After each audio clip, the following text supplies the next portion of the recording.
આપણા પ્રભુ ઈસુ ખ્રિસ્તની કૃપા, પરમપિતાનો પ્રેમ અને પવિત્ર આત્માનો સાથ તમને સૌને મળતા રહો. ખ્રિસ્તમાલા ભાઈ હતા બહેનો, ફેબ્રુઆરી 22મી તારીખ દિવ્ય દયા અને દિવ્ય સંદેશમાં તમારું સ્વાગત છે. તપૃતનો પ્રથમ રવિવાર. શાસ્ત્રપાઠ સાંભળીએ. માતીનો ગ્રંથ 4 અધ્યાય 1 કડીથી 11મી કડી સુધી. એ પછી શેતાન પોતાની કસોટી કરે એટલા માટે પવિત્ર આત્માને પ્રેર્યા યેસુ રણમાં ગયા. 40 દિવસ અને 40 રાતના ઉપવાસ પછી તે ભૂખ્યા થયા. ત્યારે કસોટી કરનારે આવીને તેમને કહ્યું, જો તું ઈશ્વરનો પુત્ર હોય તો આ પથ્થરોને રોટલા થઈ જવાનું કહે.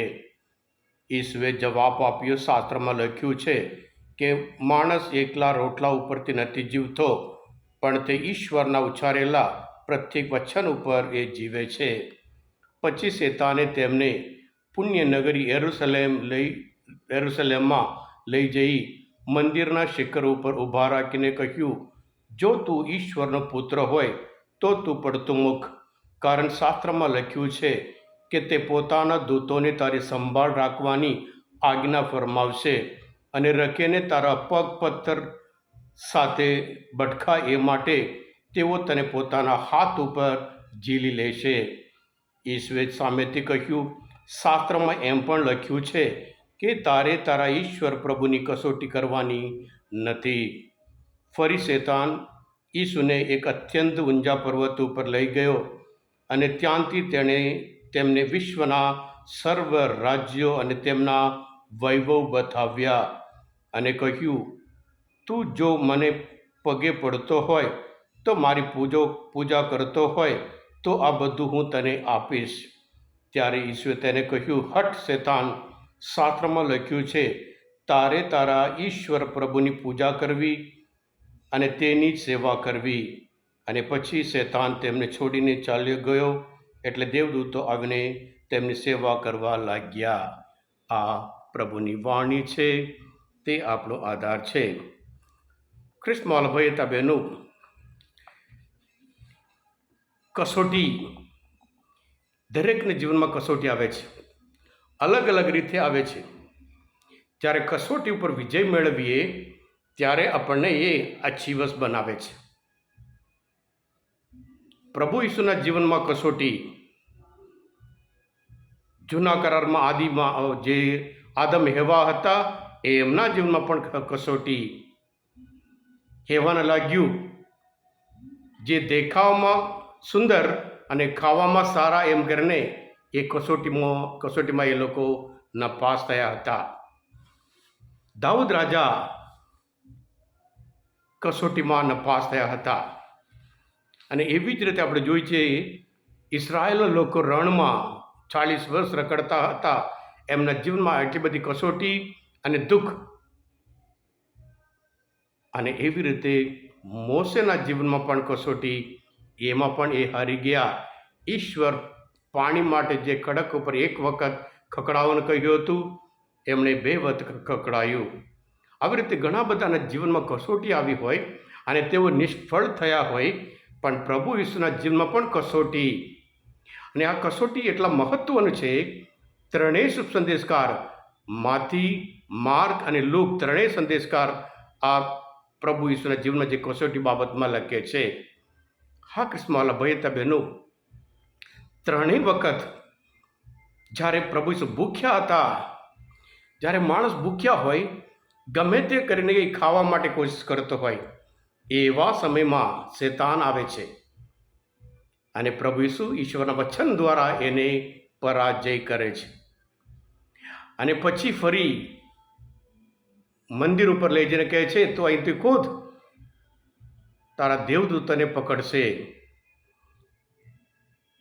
પ્રભુ ઈસુ ફરી એને પરાજય કરે છે. શિખર ઉપર લઈ જાય છે. જુઓ, આ બધું વૈભવ મારું છે.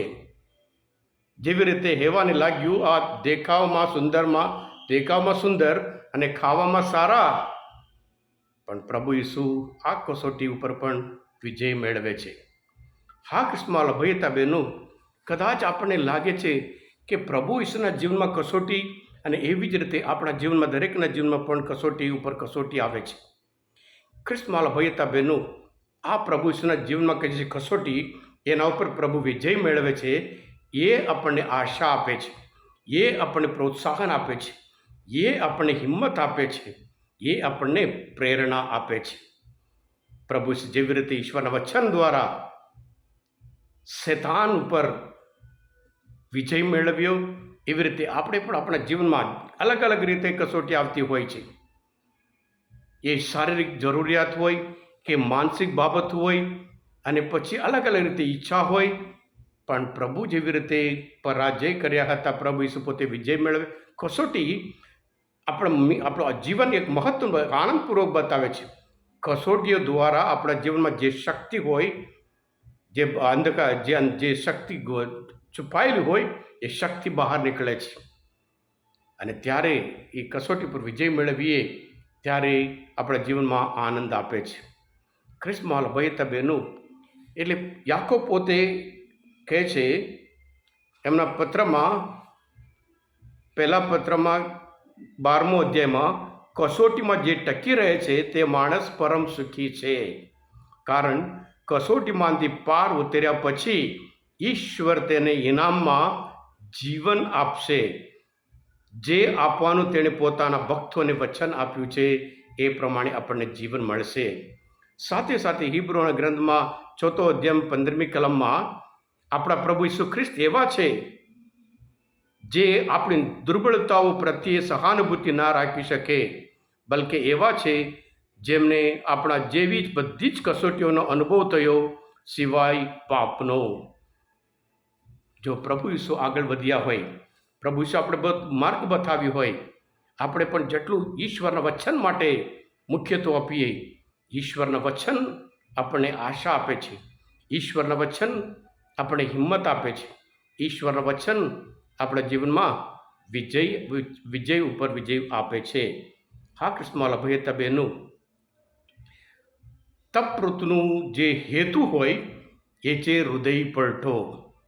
એટલે આ તપૃત દરમિયાન હૃદય પલટો કરીએ, આપણો પાપનો સ્વીકાર કરીએ, પ્રગટ કરીએ પ્રભુ આગળ, અને પ્રભુની ક્ષમા મેળવીએ.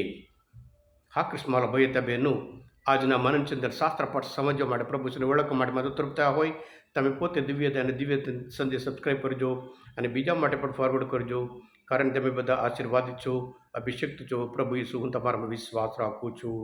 બોલો દિવ્ય દયાનો જય. God bless you all. Jesus, I trust in you.